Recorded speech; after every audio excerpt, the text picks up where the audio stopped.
Hey everyone, and welcome to this explainer. Today, we're going to completely decode autonomic nervous system drugs for your nursing exams.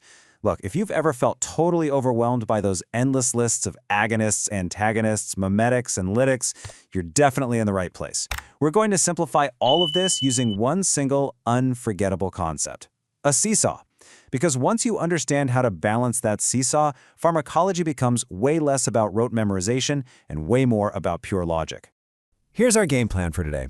We'll kick things off with a quick intro to the ANS, then jump into sympathomimetics, sympatholytics, parasympathomimetics, and wrap it up with anticholinergics. All right, let's dive into Section 1, Introduction to the ANS, or as I like to call it, the seesaw. I want you to picture a giant physiological seesaw, right? Over on one side, we've got the sympathetic system. This is your classic fight-or-flight response, and it's powered by catecholamines like norepinephrine and epinephrine. When this side of the seesaw gets heavy, your heart rate shoots up, your airways open wide, and you are literally ready for action. But on the exact opposite side sits the parasympathetic system. This is your rest and digest state, driven mostly by the neurotransmitter acetylcholine. When this side is heavier, your heart rate slows down, digesting kicks into gear, and your body focuses on restoring itself. Pretty much every drug we talk about today is simply going to push one side of this seesaw up or down.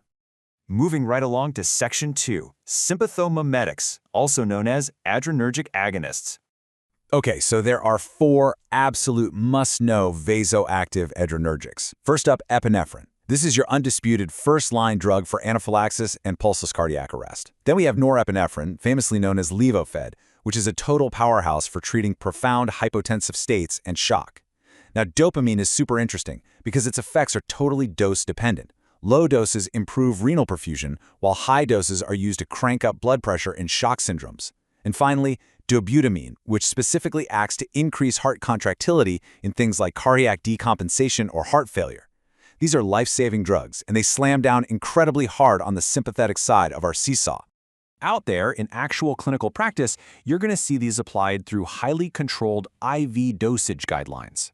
You'll notice that for drugs like dopamine and dobutamine, we are titrating very specific intravenous infusions, usually based on micrograms per kilogram per minute. The patient's physiological response, whether that's beta-1 adrenergic heart stimulation or alpha adrenergic vasoconstriction, is almost entirely dependent on hitting those exact, highly controlled dosage ranges. Time for a quick NCLEX check. Think back to those 4 adrenergics we just covered. A patient is having a severe anaphylactic reaction after taking an antibiotic. What drug are you expecting the emergency team to administer first? Well, you probably know the immediate answer here is epinephrine. It's the ultimate sympathomimetic used to pop those airways open and support their blood pressure.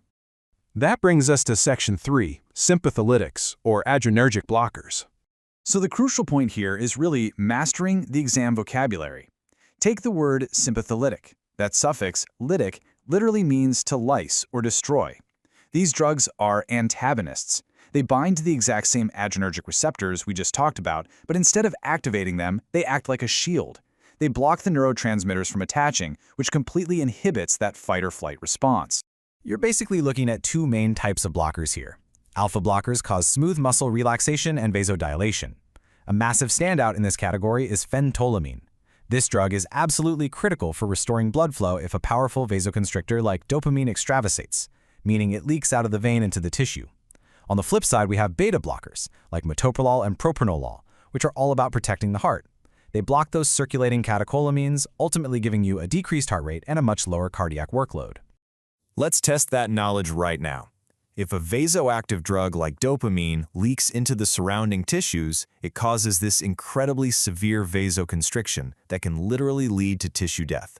To save that tissue, we need rapid vasodilation. So the nurse will grab the alpha blocker phentolamine and inject it directly into the area of extravasation. All right, tipping the seesaw the other way, here is Section 4, parasympathomimetics, the cholinergic agonists. These medications are cholinergic agonists, meaning they mimic the neurotransmitter acetylcholine. When you stimulate the rest and digest system, you get exactly what you'd expect a resting body to do. You'll see a decreased heart rate, increased gastrointestinal motility, increased bladder contraction to help the patient pee, and meiosis, which is just a fancy word for pupillary constriction. You're also going to see a noticeable increase in bodily secretions. If you only remember one drug in this category, make it bethanol. Imagine a patient who just rolled out of surgery. Their body is essentially still asleep from the anesthesia, right? Their bladder refuses to contract, which leads to postoperative non-obstructive urinary retention. Bethanol steps in and acts directly to increase bladder tone and motility. It essentially wakes up that parasympathetic response so the patient can finally void. Putting it to the test. If an exam asks you about bethanocol's mechanism of action, you should confidently identify that it causes increased bladder tone and motility. It literally forces the rest and digest system into action. And finally, Section 5, anticholinergics, or cholinergic blockers. Now, blocking the parasympathetic system is such a fascinating concept, because by actively inhibiting the rest and digest system, you essentially allow the sympathetic system to just take over by default. A critical exam vocabulary word you need here is mydriasis, meaning pupil dilation. Because anticholinergics block the normal constricting effect of acetylcholine, the pupil dilates wide open. And guys, this is a massive NCLEX trap. Mydriasis increases intraocular pressure. This perfectly explains why anticholinergic drugs are super dangerous and often strictly contraindicated for patients with glaucoma. Let's look at the real heavy hitters. Atropine is a drug you're going to use all the time. It is the absolute go-to medication for treating symptomatic bradycardia. It's the exact antidote for a cholinergic overdose, and it's even used to dry up respiratory secretions before surgery. Right next to it, we have oxybutynin. Remember how cholinergics cause the bladder to contract? Well, anticholinergics like oxybutynin do the exact opposite.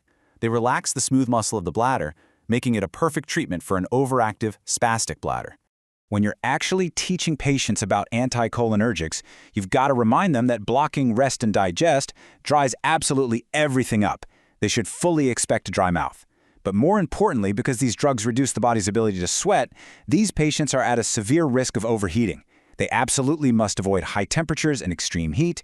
And logically, since the drug relaxes the bladder, you have to monitor them closely for urinary retention. One last active recall loop for this section. If your patient's heart rate drops dangerously low and they become hypotensive, you need to take the brakes off that heart immediately. To block those parasympathetic brakes and speed the heart rate back up, your undisputed go-to anticholinergic drug is atropine. All right, Section 6. Let's tie it all together for the NCLEX. The core of all autonomic pharmacology really boils down to this. You do not need to memorize 1,000 different disconnected facts. You just need to know the receptor, and then ask yourself one simple question. Are we using an agonist to mimic and amplify the natural response, or are we using an antagonist to block and inhibit it? It really is just one big biological seesaw. But listen, if there is a single, absolute golden rule you must take away from this entire explainer, one that's guaranteed to appear on almost every major nursing exam, it is this. Atropine is the antidote to a cholinergic overdose. When a patient has way too much rest and digest going on and slips into a severe crisis with a plummeting heart rate, atropine is exactly what you will reach for to block those receptors and save their life. So if mastering these complex, totally intimidating drugs is really just about balancing the seesaw of the autonomic nervous system, how is this highly structured framework going to change the way you tackle your very next clinical scenario or practice question? Keep that in the back of your mind the next time you see a medication ending in OLOL or an urgent order for epinephrine. Thanks so much for hanging out with me for this explainer, and happy studying.